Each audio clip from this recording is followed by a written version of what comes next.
Good afternoon, everybody, and welcome to another episode of the McShin Foundation's award-winning recovery podcast, Get in the Herd. I am Nathan Mitchell, and I'll be your host today.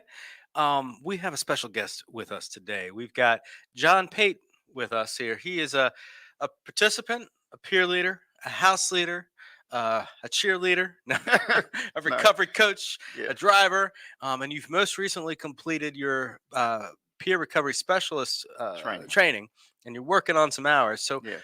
welcome to the show, John. Thank First question. You're welcome.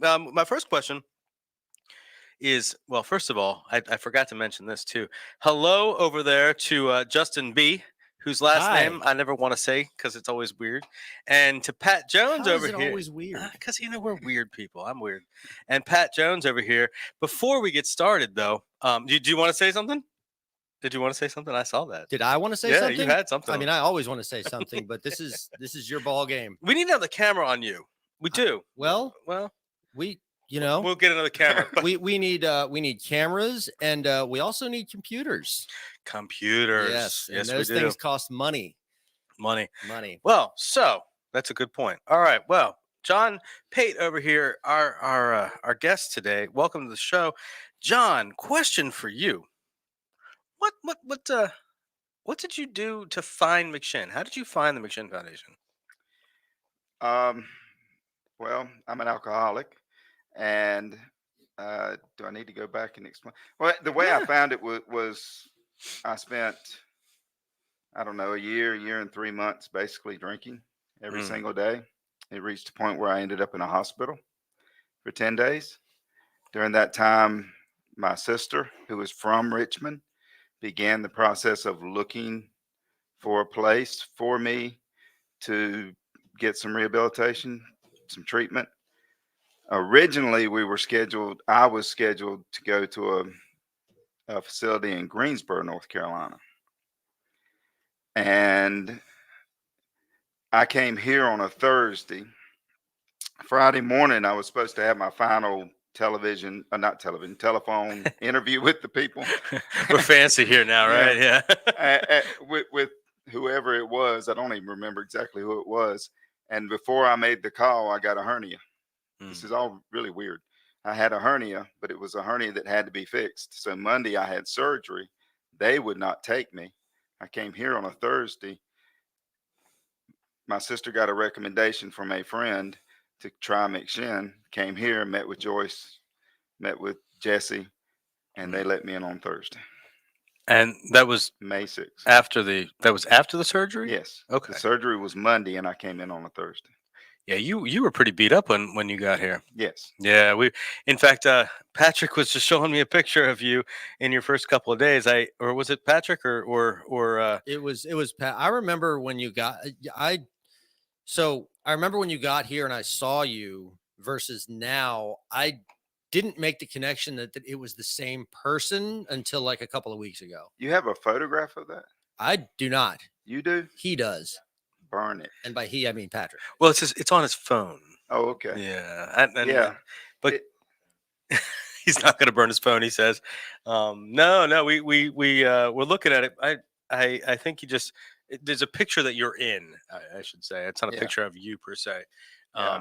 And we brought it up. We were looking at it because I remember, you were pretty beat up. I You were was really beat up. I'd been drinking basically for about a year and 3 months.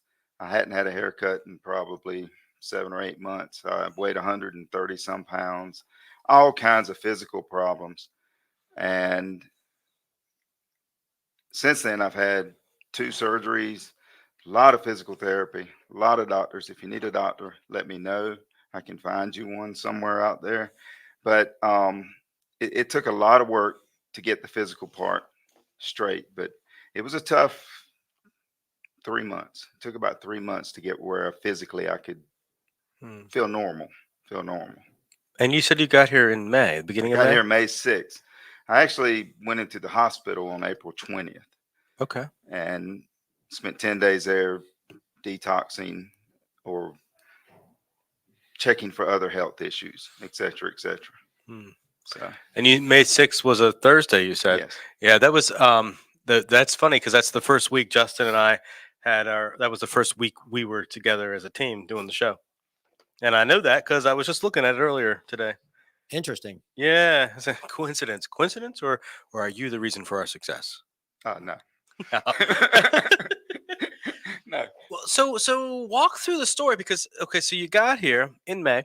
Mhm. What was that now? You're at May, June, July, August, September, October. So you're at Almost 6 months almost 6 months. being Yeah. So almost 6 months of sobriety.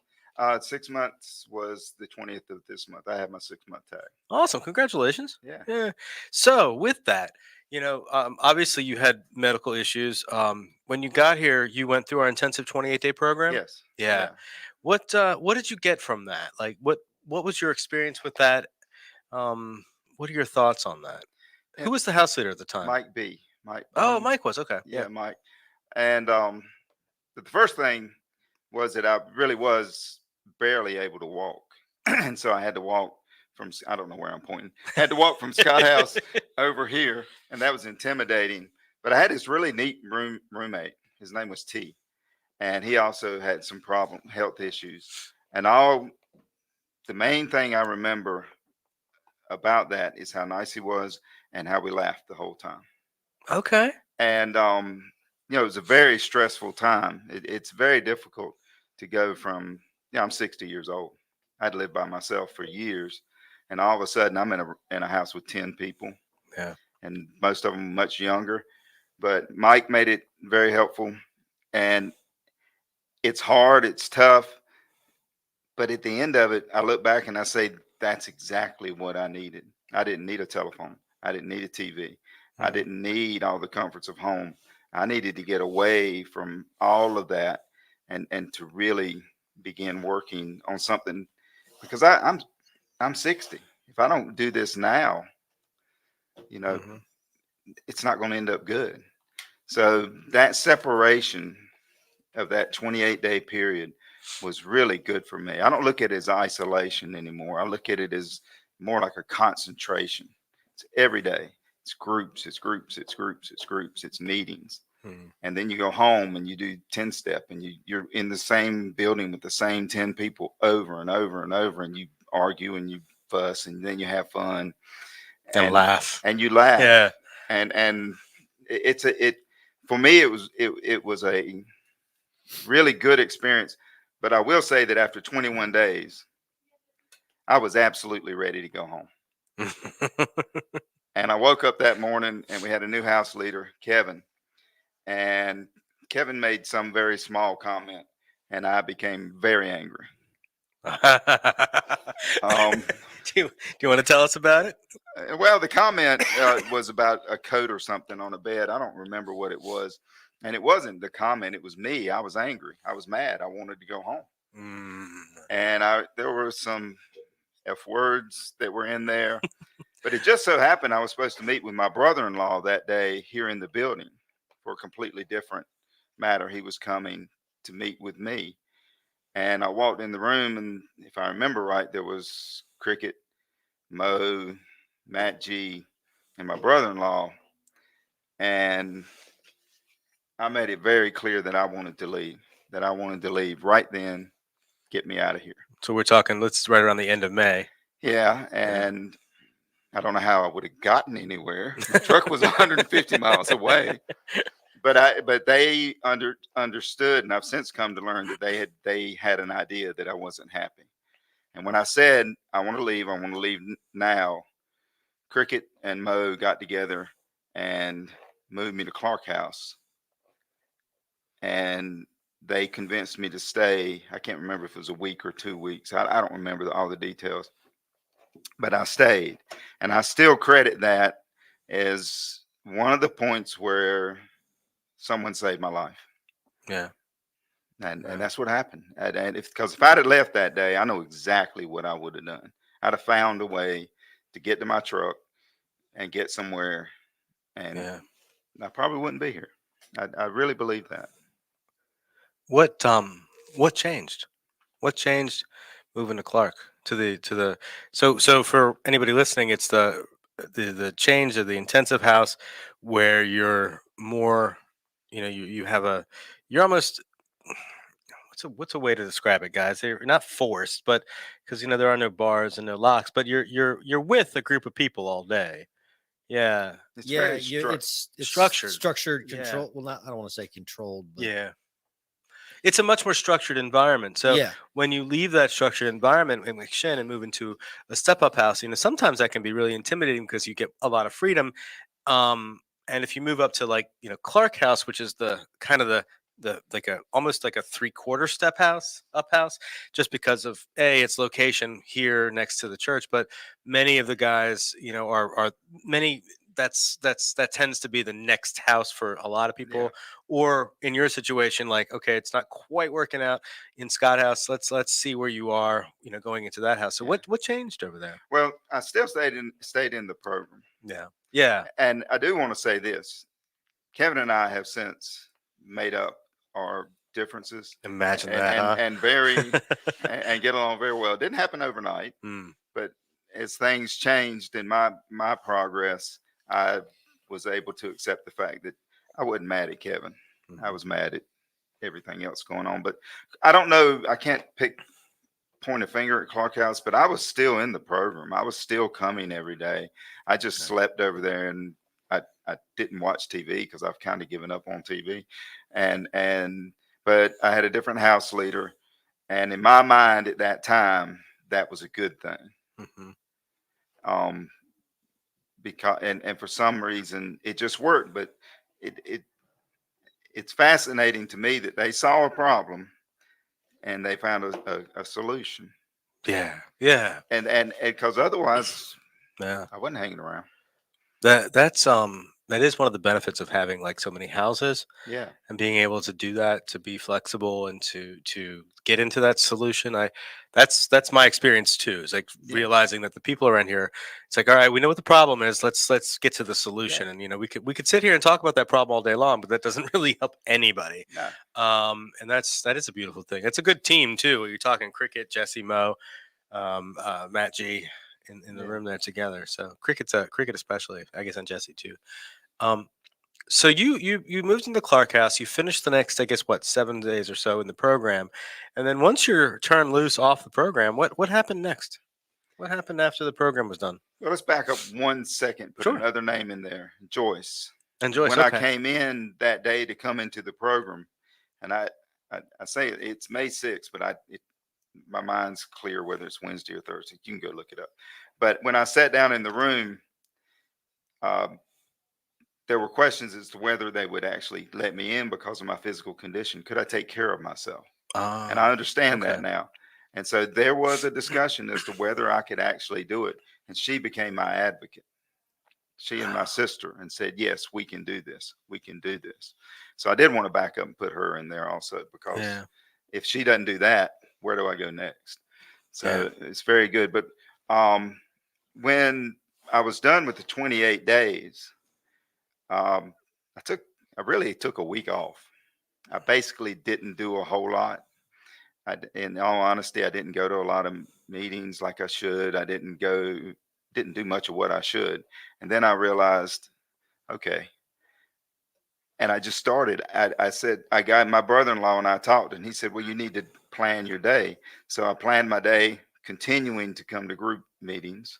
Mm, And I wouldn't go to every one, but I would just go to the ones I selected, and then I go to a meeting at night. And I continued to do that for a long time. Even the weekend stuff, the weekend staff had to get tired of seeing me showing up on the weekends. And, I doubt that, no, John. no, no, but they said every time I showed up, they still say, Yeah. welcome, come in. Well, now it's because you have a truck. And now it's because I have a truck and I can haul stuff. I understand the process, but I just continued in my own way with the program. Mm, I didn't have a job. I'm retired. I don't necessarily want to start a new career or anything. So I had to do it differently. And my interest really became, I enjoyed working with the new guys coming in yeah. and the new girls coming from Chesterfield when they're here, and just talking to them and listening to them, and trying just telling them what I experienced when I was in Scott House and what it was like over there. I don't Yeah. I don't give them.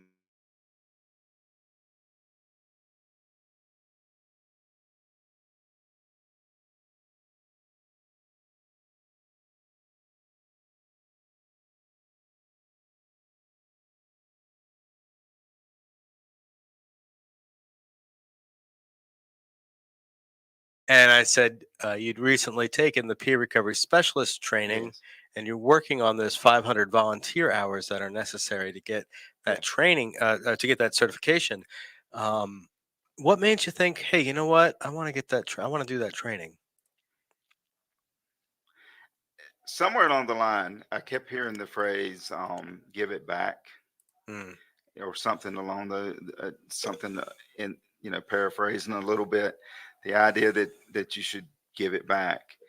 Um, and it really is a matter of where would I be now yeah. if somebody hadn't helped me. So I think about and I see these people, and some of them are so young. To me, Yeah. they're so young. I taught high school, and some of the Mm, people that come in look like the kids that I taught. yeah. And I do have a skill, at least on a classroom type level, of communicating Hmm. and communicating with people, and I enjoy it. And so if I can learn how to take what I've been through and cause somebody else not to go what I've been through, you don't want to do what I've done the last 40 years. Yeah. If I can convince somebody not to do what I did, that's a good day. Yeah. I don't know if I can convince them, but at least I can show them, Yeah. Show a way out. show them Yeah. what it's like when you're 60 and you've been doing the crap I've done. Yeah. You're paraphrasing. We keep what we have by giving it away. Yeah, that's it. Yeah, and I love that too. I love that too. I was in a conference the last 3 days, and it was a recovery residents conference of Mhm. national recovery residents operators and other people, but it was mostly operators, and a lot of people looking, essentially doing a very, much a McShin model, Yeah. an authentic peer-to-peer recovery residence, sort of operation. And so it was a lot of me in that room, which Yeah. is really, really like these were my people. Like I walked in there, I'm like, these are my people. I'm comfortable. These are who this is. I know, like I don't even have. We don't have to talk. I know you. Mhm. Except for like there were like the insurance guys and that, and we could tell who they were. I mean, Oh they yeah. they stand out like sore thumbs. They have the inauthentic smiles, and they're ready to sell you something with their polished shoes. But there was a moment in one of the sessions where you know they were talking about I'm lucky if I do three or 10 people anywhere between like oh, thanks Justin, appreciate that, somewhere between like 3 and 10 people. I don't exactly know what he was talking about or what he was saying. He what now that let me back that up because my tongue Okay. my tongue's getting in the way. It sometimes does here.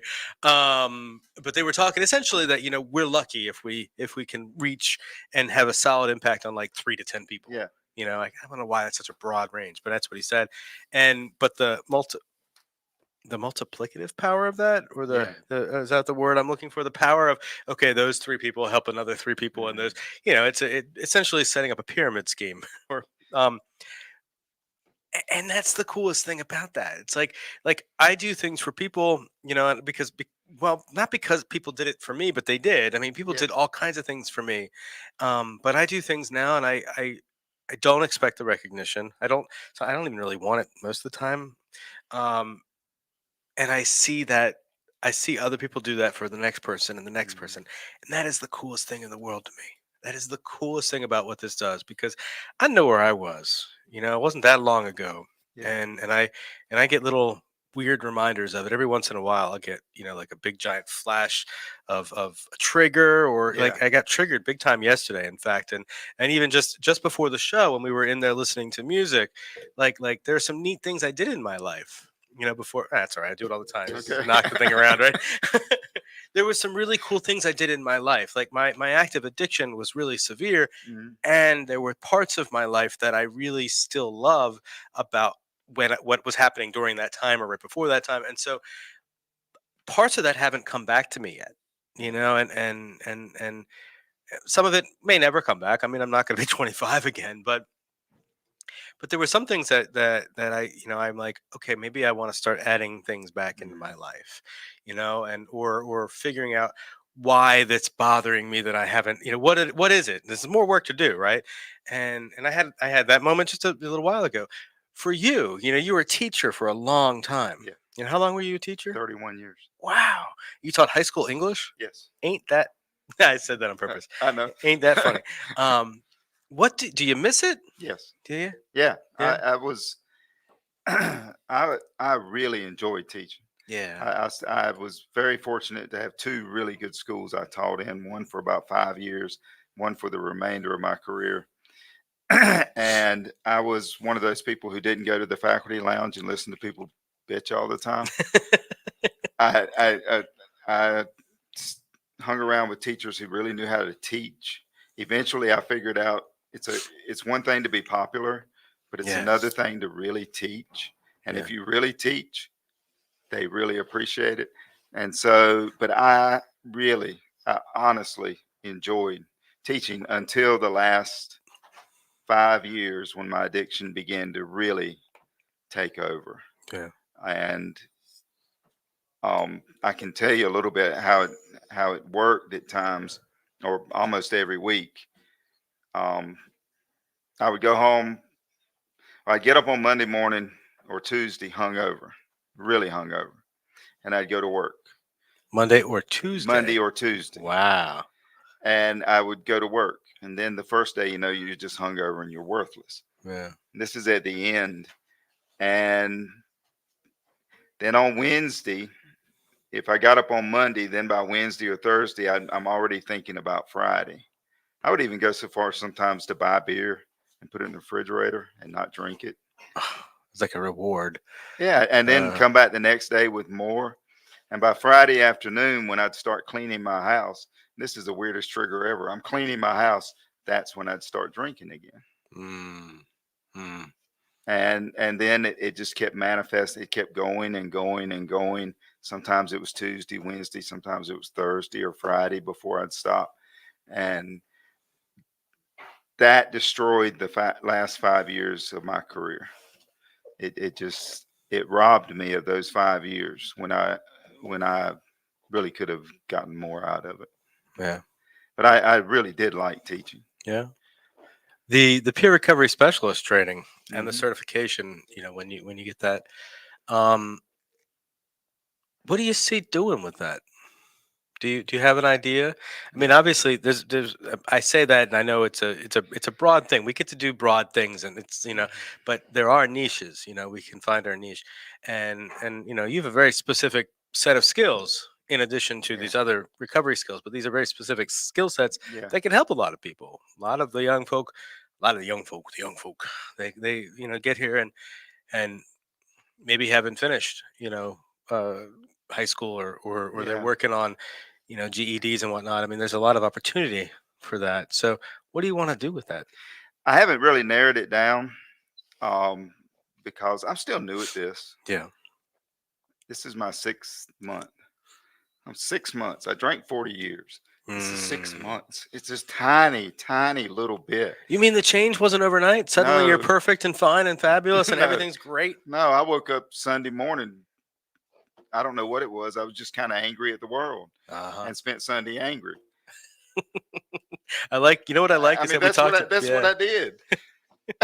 I mean, I do that on a regular basis. I know, but If you stay angry, everyone just expects you to be angry, right? Exactly. Yeah. Exactly. Got to set the bar low. yeah. So Yeah. I go through. I've gotten to a point where I'm pretty calm most days, and I'm pretty gentle and easy to get along with. I'm back to what I was in the '90s, and then every now and then it just Ooh. creeps in, and I know that I have to find something to do that day. But in terms of what I specifically want to do, I cannot tell you exactly what niche or whatever you called it that is there. But I know that I do like talking to and listening to people who have the same problem I have. that has helped. Just the idea that you know what it's like, and I can talk to you, helps me. Try one more time to explain. Well, I mean, I get it, but yeah. When I talk to my sister, and she's been very good through this whole thing. When I talk to her, I can tell her what I feel, but and no matter what happens, she will never absolutely know what I'm talking about. She can't grasp the severity and what an addiction is because she doesn't have one. Mhm. Yeah, does that? Oh yeah. That makes perfect sense. Actually, not many people that don't suffer from substance use disorder can really grasp what Yeah. it actually is. They It's want to. Yeah, They want to say, and they say, I understand, and I want to go, hell no, you don't understand. They can be as understanding, as supportive, Yes. as good to you as they possibly can, but they can never 100% relate. And Yes. honestly, like I've said this before, like I give people that, like loved ones of people that suffer from substance use disorder, I give them all the props in the world because that is a hard Yes. thing to have to deal with. You know, somebody that you love suffering with this disease that there's no cure for, that you're with, you have to battle it.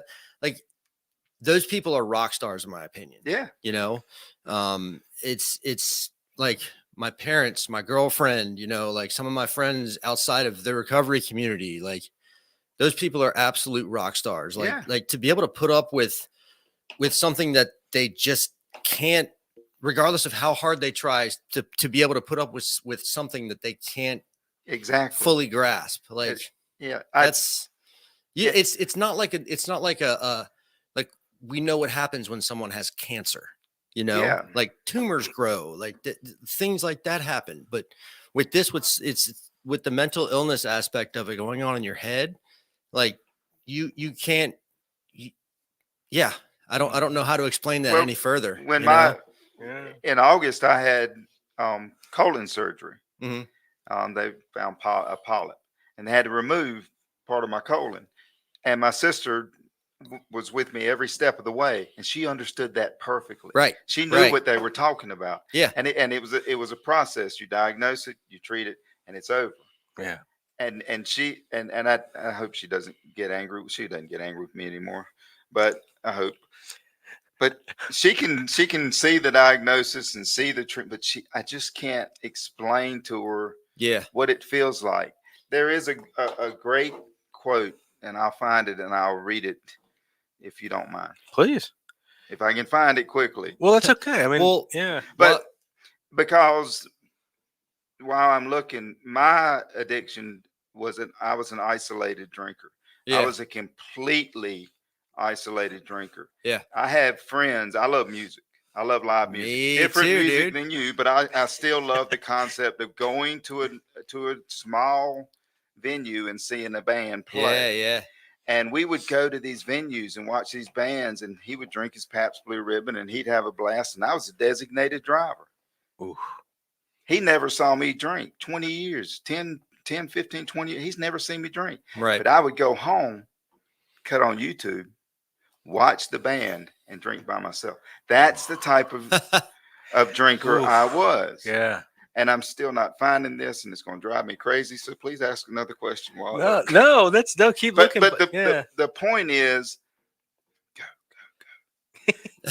Go. the point is that I'm close. I know. Well, I'm close. the thing is, like one thing There it I commonly hear from from people is, well, why can't you just stop? Oh yeah. Why can't you just stop? Yeah. And it's like, that's not No. that's not something that enters into my brain. Like, I haven't drank in. because why? Like, because I can't. I haven't had a natural light in 6 months or whatever. You drink Natty Light? Yes. Leave me alone. Come on. Yeah, but do you know what's sick? Just saying that made me salivate. Like I literally started so did Pat. Literally, and I'm like, oh god, that's disgusting. As I'm going, That's for the Spotify people. Oh, fantastic. I'm sure they appreciate that. I hate to get serious, but whoa. Yeah, you found it? This was sent to me, and I've spoken about this before, so they're aware that I use it. Someone sent me a very good article called "If I Can Get Sober, You Can Get Sober," and in it, at about the fourth or fifth paragraph, there's this line, and it says, "I lived in fear of the phone, the door, the mailman, everything, and everyone." Mm-hmm. When I read that, I was actually sitting in, I think, Clark House. I just stopped.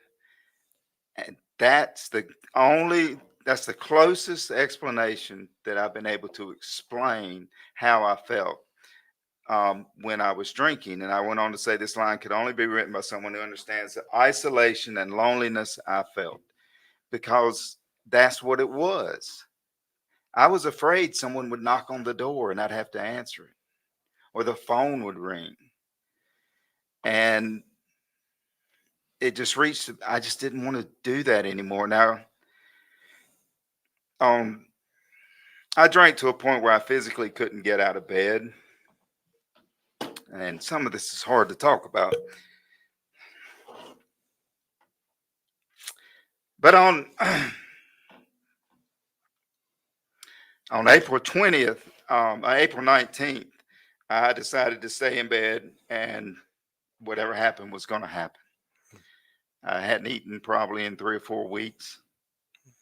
3 or 4 weeks? Yeah, weeks. Oh. I couldn't physically walk. And I just said, well, screw it. I'm just going to stay in bed, and whatever happens, happens. It's hard to talk about, but anyway, people need to hear it. On April 20th, I woke up and said, I'm not doing this. I'm not going to die in this bed today.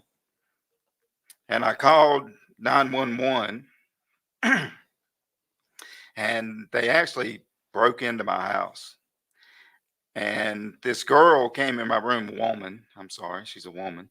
And at the time, I didn't understand this, but she called me by my name, and I didn't think anything of it. And on the way to the hospital, she literally picked me up and put me on the gurney. I didn't weigh squat, and set me on a gurney. And on the way, she said, "You taught me."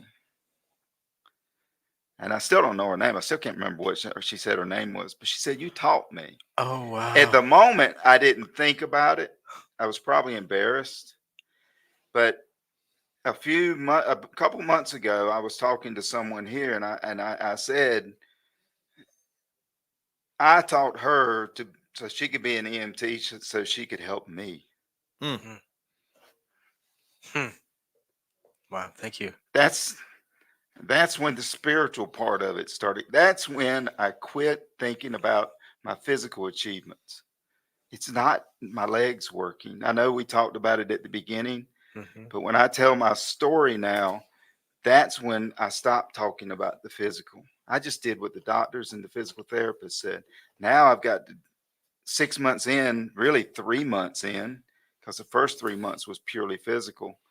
I'm 3 months into working through the steps and what happened. But that moment got me to thinking about all the moments that came afterwards that I just can't explain.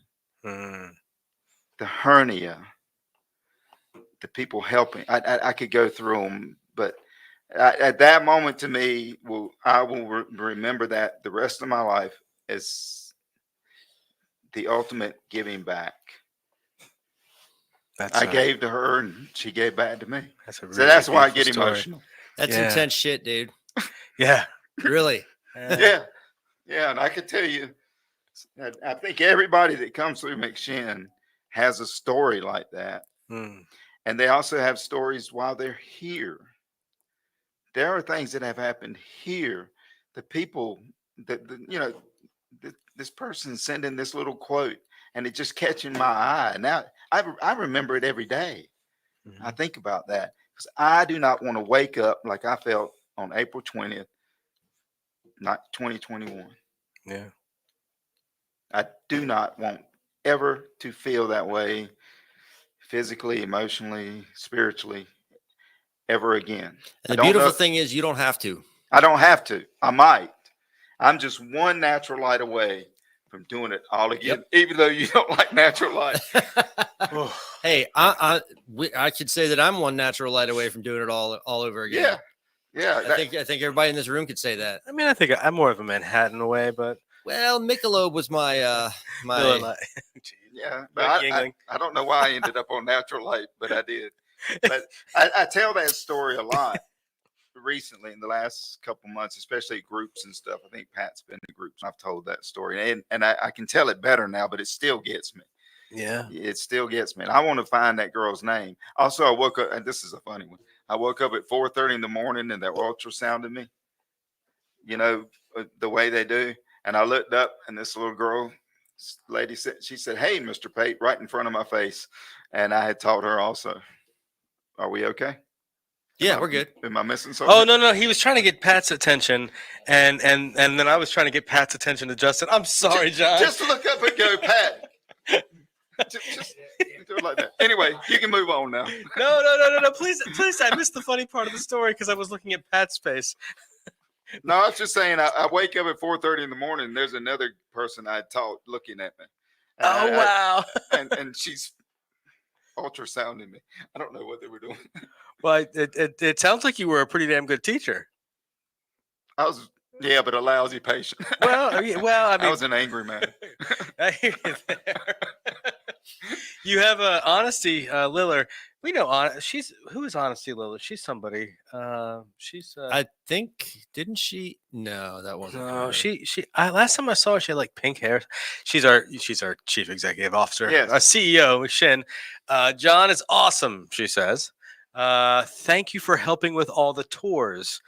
She's getting pretty specific there, but yesterday I guess you helped with a bunch of the tours. Well, I wasn't actually there, but there are some.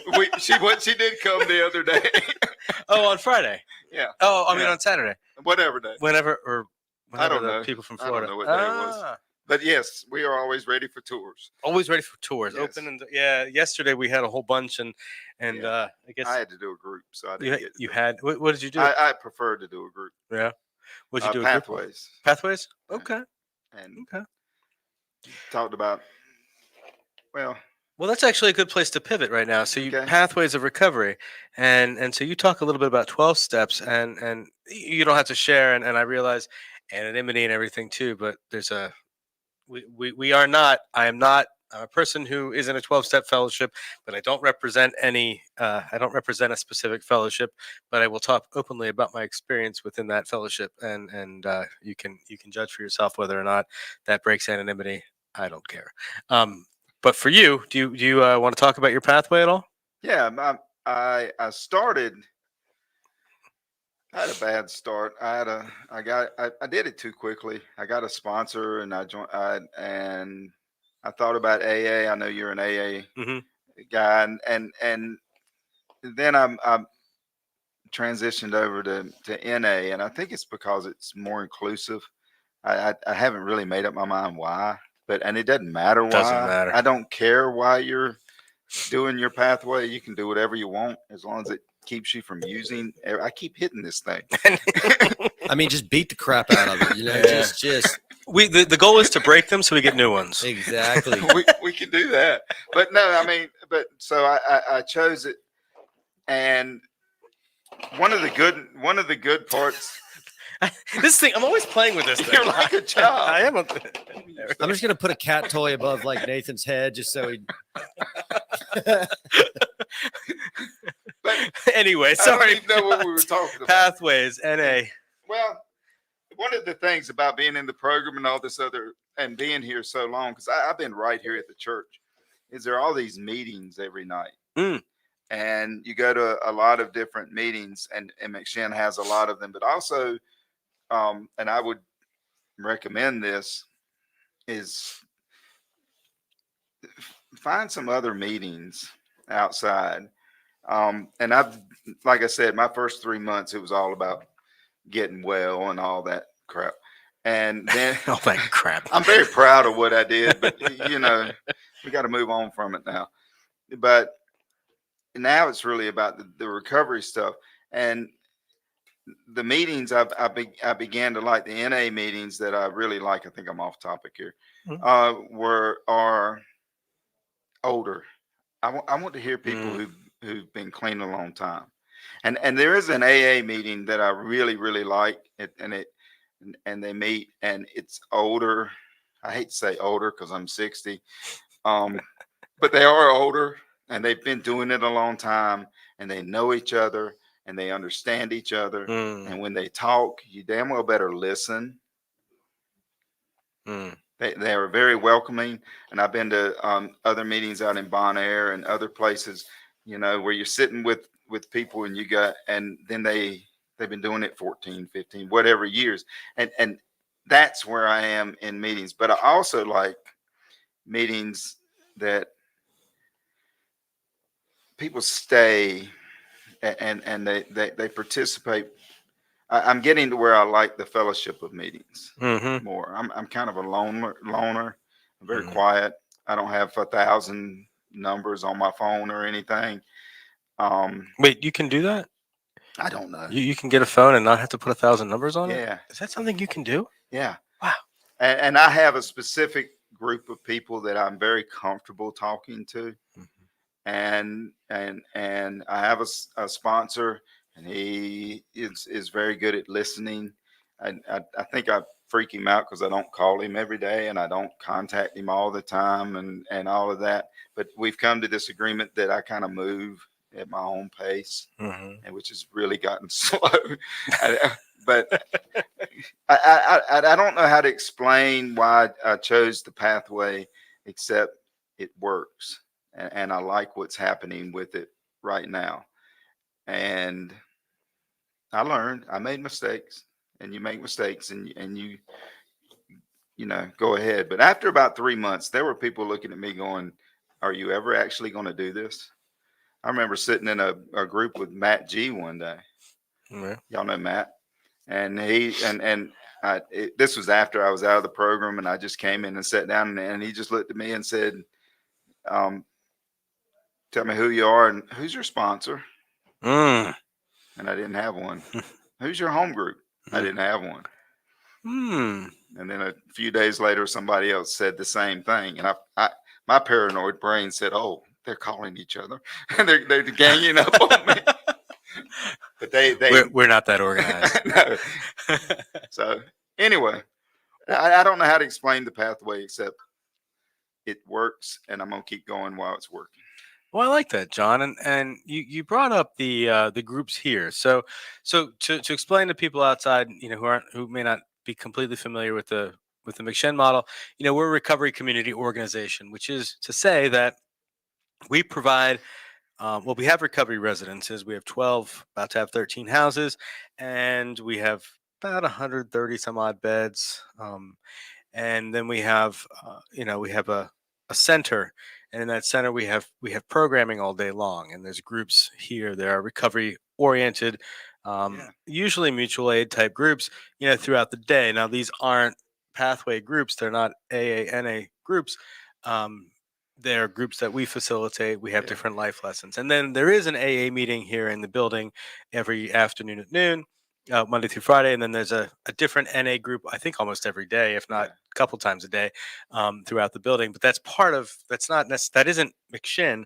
That's the outside enterprises. Yeah. However, our participants, in the 28-day program, do go to some recovery meeting every day. So usually twice, and then of course our regular programming. So the AA meeting in the afternoon, and then in the evening it's often the NA. But I know that we offer a smart recovery meeting on Fridays. We have a recovery Dharma meeting on Sundays at 6. ART is also stuck in there. Oh, is there an ART I meeting think here? there was on Sunday. Okay. Yeah, Yeah. that's still a thing on Sundays. Yeah. I did not know. Well, all right. So yeah, and then of course the spiritual service. Sometimes I'd count that as a recovery meeting for Yeah. sure. Oh, absolutely. Yeah. Yeah, he So covers the steps. breaking the bond. Oh, that's right. He does. Yeah, the breaking the bondage of breaking the bondages of addiction over there, Justice. So, um, I know. I called him. It's There we go. stupid. I went off tangent. But what I I was missed it. yeah, I went off subject big time. Um, the groups that we do here during the day that are facilitated by McShin, and some of them get boring. I mean, I get it. We've tried the programming that we have now is leaps and bounds above the programming that we had 3.5 years ago when I was a participant. I heard every draw of that. um, the leaps and bounds above where I was, where it was 3.5 years ago as a participant. So what when you were thinking about these groups and you were coming back, you come back to do the groups. What were you looking at? What groups did you get drawn to? What was most helpful, useful for you? Oh my gosh. Why do you ask questions I can't Oof, answer? oof. Well, which of the ones you said? All right. Oh, Well, Matt actually, G's doing that group. I'm going to come see him. You know. yeah, that a lot of it is personality. Yeah. And one of the things I like, and I think it may have been you mentioned this in a meeting one time, is that you, even in the intensive program, you rarely hear the same person twice in a week. You get to see many different Mm-hmm. people. So there are a lot of different styles of doing it. Mm-hmm. And so people may say I like you, but the guy next to me doesn't like you. And then he goes to Justin and he likes Justin. So you meet everybody Yeah. has somebody they can relate to. I don't know if I have a particular one. I do like everybody likes John Shinholzer's Yeah. meetings because they're funny. Yeah. He's funny. The language is impressive. And there are other people, but the groups I really like are groups that don't really have a specific topic listed. It's when you just kind of throw out an idea and then people start talking. I do not, as a group leader, like to talk a lot. Mm. I want to listen to people. I learn from listening. Now, sometimes you have to. Sometimes you have to talk because it doesn't happen, but they just don't respond. But I like the groups that are more spontaneous and less structured. What are you doing? I'm looking at the comments coming through here. I can't see them because I'm blind and I don't have my glasses. Oh, it's on. all right. Teresa Hodge is over there. She was just saying hello to Justin over there. That's Justice. all. Justice, yeah. Yeah. Um, but I feel you on that. I think the groups I was attracted to were the most authentic, in the way that was presented, but also um,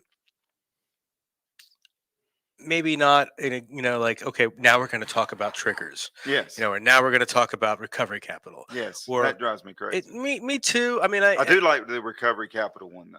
Well, yeah. It's one of the ones I like to do because people don't realize, and then this is something I in my little brain I did want to mention.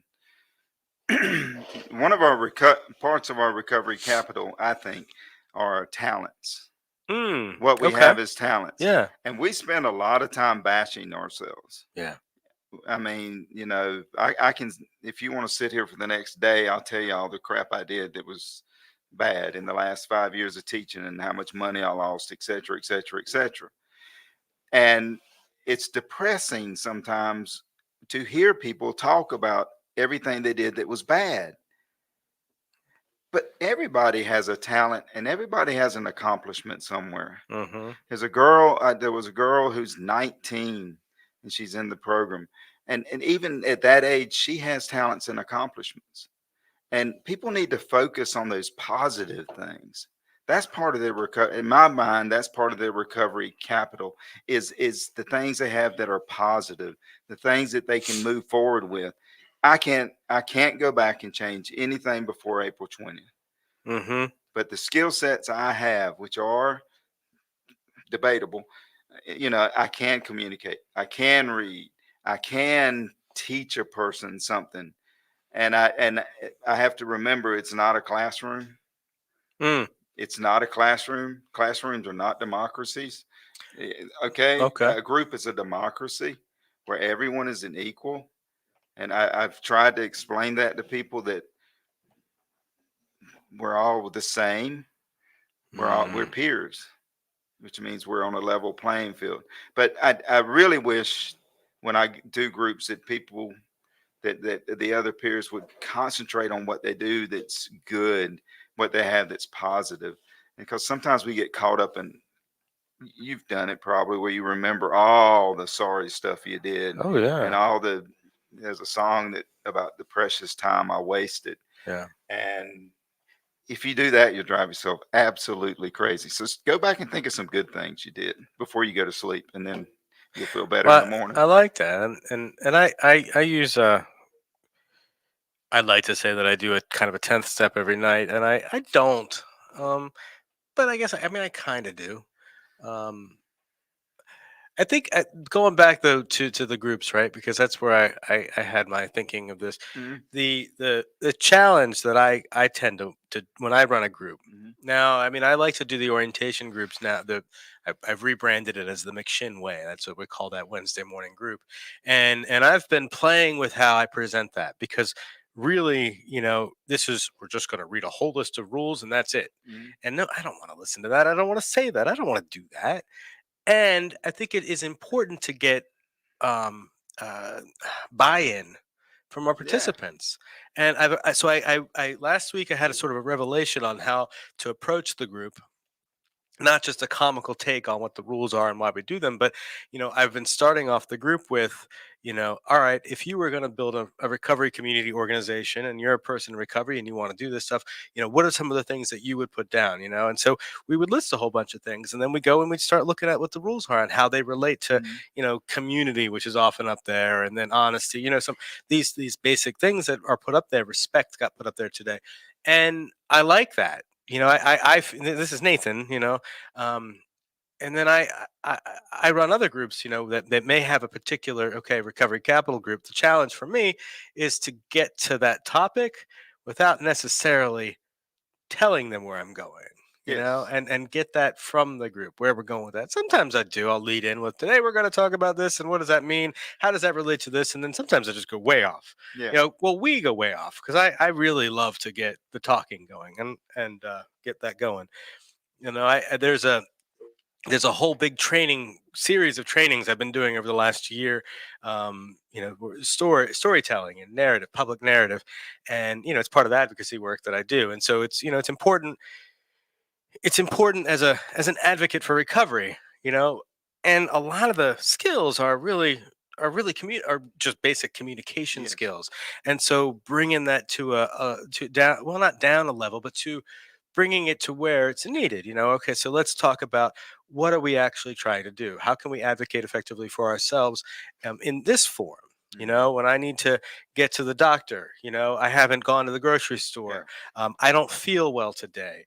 These things that come up in early recovery when we're here in an intensive program or even, in step up housing, and we don't know what to do or where to go. And oftentimes, for me, when I don't know what to do, I'm not really jumping out to say, "Hey, I need some help," Yeah. or "Hey, this is what I need today." It's often I'm just going to sit there and stew. And this is Nathan. I'll stew, and then I'll get pissed off that well, how did you not realize that I needed to go to the Yeah. doctor? How did you not know that I needed to see my PO today? How did you not know that? I must have mentioned that to you 3 weeks ago. As I was walking out the room on, and that was it. Mhm. And in my head, I think I've effectively communicated that, and yet here I am stuck in a situation where this isn't happening, and I haven't, effectively communicated my needs and more. So I Yeah. like that. I like that, and getting to a topic without necessarily saying, "Hey, we're going to talk about triggers today." Oh yeah. Yeah. Yeah. And I have specific stories and things that I tell, and little jokes and things and tweaks, but when it comes right down to it, man, I love doing the groups, I do being a too. facilitator. Yeah. Yeah, I know that about you. I love that. And I love, Moses's groups were always my Mhm. favorites. No. John's were good too, although uh, John wasn't always my favorite. Sometimes he was, sometimes he wasn't.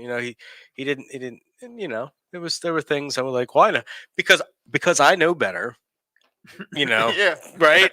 Yeah. Because I know things. I know how to do that better than you. Huh? But One of the neat things about McShin for me um, is it's given me an opportunity to do things I never have done or never would mm, have done. I came from not an affluent background, but you know, we had everything we needed. We had everything we wanted, and I worked all those years. Eventually, got a house, a car, all that stuff. And this is gonna sound bad if I don't word it right. I kind of thought I was better than most people. Oh. I was a little, I've been called arrogant. Been called an asshole too. But anyway, well, that's because you're an arrogant asshole. Yes. Lean into it. Okay. But and so this in the last 3 or 4 months, I have begun the process of helping people, just giving people rides and taking people to the grocery store. And I remember one day I took a person to Charlottesville to the PO, the probation office.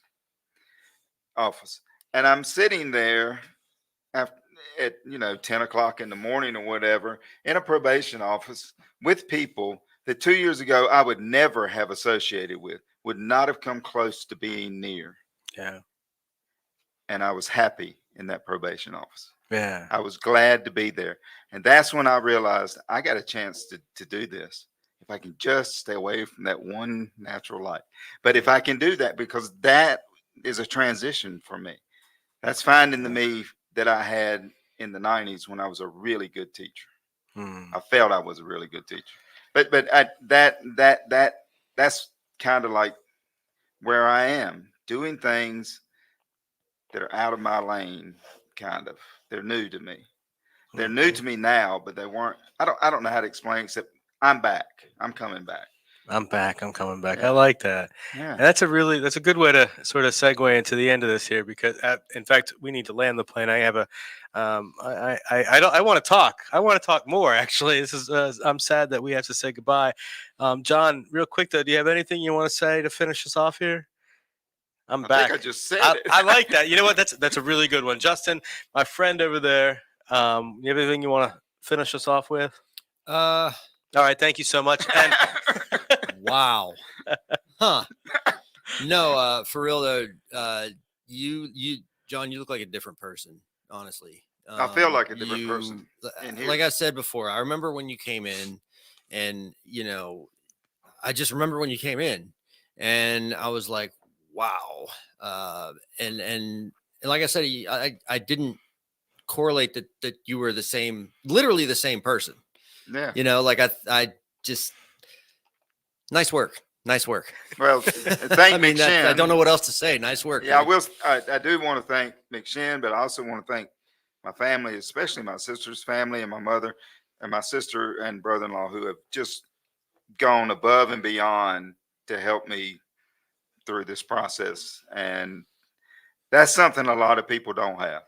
Yeah. They don't have that behind them. And if we can substitute for their family, then we need to do that. We need to step in there and do that. That's absolutely right, John. I appreciate that, man. Great to have you on the show today. Thank you for jumping in, and we'll got to have you back, because I know there's more, and I know there will be a lot more to hear. Again, Justin, thanks, buddy. Absolutely. Pat, I know you don't have a mic, but it's good to see you in here, being there, learning how to flip buttons and stuff like that. Hey, I just want to tell y'all, a year ago, Alex, Todd, Honesty, and John and I went down and we picked up an award that said Best Podcast in the City of Richmond. Now, the funny thing about that is, after we won that award, the Richmond Times-Dispatch, which awarded us that award, decided to cancel that nomination, that award. There are no more. We were the best, and we remain the best podcast in the Richmond City area. So I'm going to keep with that. So again, thank you from the McShin Foundation's award-winning recovery podcast, Getting the Herd. Good to see y'all tomorrow. We have a new person in recovery. I've given him the option to come in here alone and talk to us, or to bring somebody in. We'll see what he does. We'll see how that goes. I'm excited to hear his story. So, and I think you all will be too. So we'll see you tomorrow. Thanks, guys. Here at McShin, we believe in the McShin way, which is authentic recovery support service providers people with lived experience, bringing that experience to those who need that lived experience in recovery. Here at McShin, we believe in many things to support our mission. We believe in women empowerment. What I love most about what we believe here at McShin is we believe in the authenticity of the peer-to-peer approach. Here at the McShin Foundation, we believe in giving people opportunity. Here at McShin, we believe in the inherent worth and dignity of every person. At the McShin Foundation, we believe in helping people reach their full potential. Here at the McShin Foundation, we believe in multiple pathways to recovery. Here at McShin, we believe in placing principles before personalities to help spread hope. Here at McShin, we believe that recovery is possible and that any person seeking recovery can become a more acceptable, responsible, and productive member of society. Here at the McShin Foundation, we believe in self-discovery. Here at McShin, we believe in saving lives and offering second chances. Here at McShin, we believe you can do this.